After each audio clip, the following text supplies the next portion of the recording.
Après le collège, après le lycée, après des années de conneries inutiles, le destin a fini par les rattraper.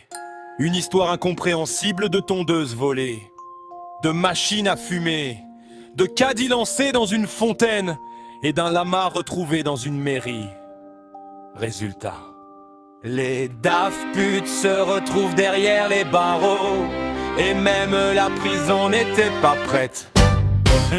Le vieux arrive en cellule tout excité, il anglais avec les gardiens du quartier. Hello Mister Prison, very sympathique place. Mais même les détenus l'aiment en voyant sa grimace. Le leader veut organiser tout le bâtiment, rêve des tableaux, des plans et des graphiques géants. Il programme un logiciel pour gérer les repas et réussit à commander 1000 kilos de nougat. Les gardiens se demandent ce qui se passe encore. Pourquoi la cantine ressemble à un coffre au trésor? Le leader répond, Petit bug informatique, comme à chaque catastrophe. et ça tourne dans les cellules. Les idées deviennent ridicules. Même enfermés toute la journée, ils trouvent moyen d'innover. Les surveillants deviennent nerveux quand ils entendent rire les quatre. Car chaque fois que ça commence, une catastrophe est en avance. Les Daft putes en prison, même là ils perdent la raison. Ils transforment chaque règlement en spectacle permanent. Les Daft putes derrière les barreaux, toujours les rois du chaos. Même les murs semblent crier, et l'île semble crier par pitié. Le gars sous capuche reste silencieux, assis dans un coin mystérieux. Les autres détenus n'osent rien dire quand il les fixe sans sourire. Une rumeur grandit dans la prison entière qu'il traverse les murs certaines nuits d'hiver.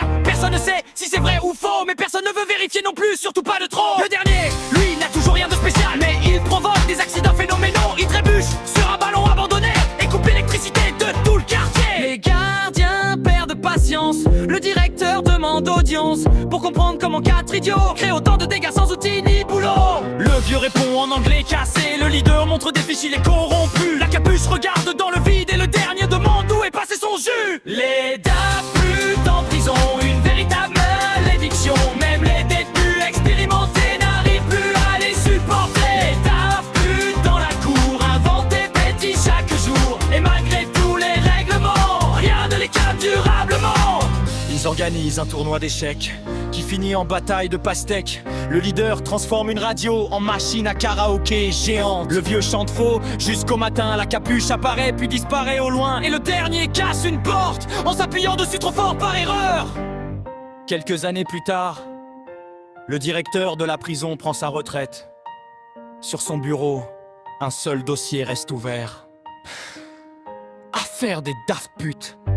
Dans les couloirs, les gardiens racontent encore les légendes de ces quatre phénomènes. Et quelque part dans une cellule, on entend encore le vieux crier: Very good prison, my friend. Pendant que les trois autres soupirent.